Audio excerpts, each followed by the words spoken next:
Si la personne dit non, c'est non. Dans la précédente vidéo, je vous disais que le consentement, c'était la frontière très claire et très nette entre le viol et un acte sexuel. Donc quand on veut initier un acte sexuel avec un ou une partenaire, c'est pas compliqué, il faut s'assurer du consentement de l'autre personne. Bon, je vous arrête tout de suite, il s'agit pas de contrat. En fait, ça c'est un mythe, c'est un fantasme, ça n'existe pas. Dans des relations saines, c'est surtout de la communication, c'est on s'assure de pas avoir d'ascendant sur l'autre, que l'autre personne est aussi enthousiaste, a le même désir, que c'est un partage commun, et en fait ça peut se passer de manière très simple quand c'est une relation saine. Si la personne n'a rien dit, alors tout le délire sur qui ne dit mot consent, à la poubelle, c'est fini ça. Si la personne n'a rien dit, c'est non. Si la personne dit oui, parce qu'on a beaucoup insisté, parce qu'elle a été contrainte, c'est non. Céder, c'est pas consentir. Ça aussi, on laisse tomber. Le consentement, il doit être donné sans pression, sans contrainte, sans manipulation.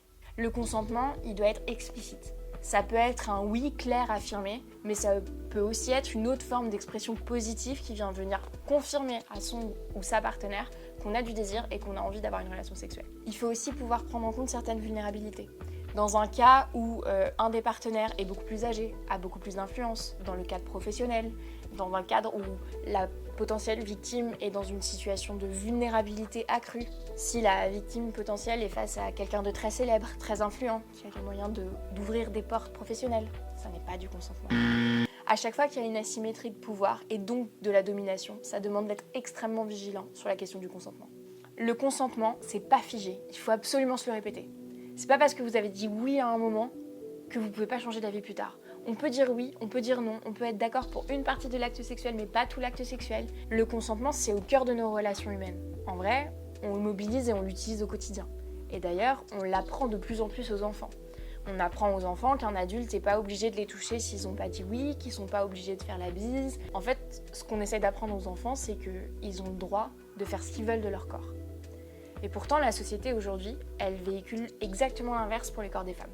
Elle donne l'impression que les corps des femmes sont à disposition des hommes et qu'ils auraient finalement un droit inaliénable à coucher avec nous, à pouvoir utiliser notre corps sans qu'on ait consenti. Et ça, on le voit beaucoup dans les affaires de viol qui font l'actualité médiatique aujourd'hui. Il y a évidemment l'affaire Pellico, il y a aussi le viol de Milly en région parisienne. Et tout ça, ça nous montre à quel point la culture du viol, elle est partout dans notre société. Tous les stéréotypes de genre, tous les clichés sur la place de la femme dans la société, ils véhiculent cette idée que finalement, on serait à disposition. Aujourd'hui, on parle de consentement partout dans la société et pourtant, la loi, elle n'a pas évolué avec la société. Déjà, on n'est pas en accord avec le droit international. La France a ratifié un texte qui s'appelle la Convention d'Istanbul, qui est un texte super important pour lutter contre les violences sexistes et sexuelles. Et dans ce texte, on nous dit qu'il faut qu'il y ait la notion de consentement dans la loi. C'est pas le cas en France. Il n'y a pas si longtemps, nos voisins en Espagne et en Belgique ont fait évoluer le droit à mesure que la société a évolué pour introduire la notion de consentement dans la loi. Aujourd'hui en France, il ne s'agirait pas de supprimer les 4 critères et les remplacer par le consentement, il s'agit bien de venir rajouter la notion de consentement pour élargir ces 4 critères. Très concrètement, ça a plusieurs impacts assez majeurs. Le premier, c'est qu'on va parler consentement à l'Assemblée nationale, au Sénat, dans le gouvernement. On va avoir un débat de société sur le sujet. C'est hyper important. Deuxième, c'est qu'on vient mettre fin à la présomption de consentement qu'il y a. Vous savez, cette idée dont je parlais, que les femmes finalement seraient à disposition comme ça, au bon plaisir des hommes. Ça, c'est fini. On vient dire que s'il n'y a pas eu un consentement libre, éclairé, explicite, il n'y a pas eu de consentement du tout. C'est plus quelque chose qui est donné comme ça, qui est attendu de la part des femmes. Enfin, on vient donner un outil supplémentaire au juge qui va lui permettre d'aller au-delà des 4 critères pour prendre en compte des cas de viol qui aujourd'hui ne sont pas bien appréciés par la loi.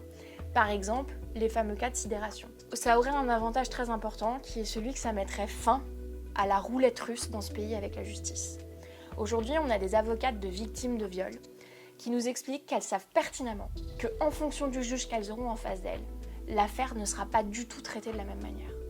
Il y aura des juges qui auront été bien formés aux questions de violences sexistes et sexuelles, qui auront un peu plus de recul sur certains biais sexistes qu'on a, parce qu'on vit dans une société sexiste, et qui du coup pourront apprécier la jurisprudence, donc c'est-à-dire les décisions de justice qui ont déjà été prises par le passé, pour pouvoir faire rentrer dans les 4 critères des cas qui peut-être il y a 20-30 ans ne seraient pas rentrés par là. Mais par contre, il y a d'autres juges qui vont dire « Ah non, non, c'est pas de la violence, c'est pas de la menace, c'est pas de la contrainte, c'est pas de la surprise. » Et du coup, même s'il y a des preuves, on ne condamnera pas l'auteur pour viol. C'est hyper important qu'on ait ce débat sur la question du consentement aujourd'hui parce que finalement on a eu le MeToo qui a été une déflagration dans la société et il n'y a eu aucune forme de débouché politique.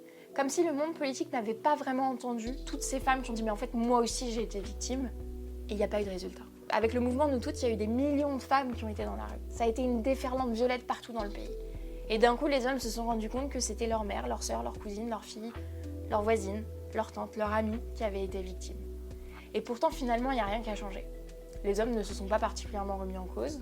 On nous a traités de féministes hystériques, de femmes dangereuses pour les hommes, alors qu'en fait, on demande juste à pouvoir exister dans ce pays sans craindre pour notre intégrité physique. Sans avoir peur de se faire violer, sans avoir peur de rentrer le soir et de se faire agresser, sans avoir peur pour nos petites sœurs, sans avoir peur pour nos enfants, avec toute la question de l'inceste qui est aussi partout dans la société.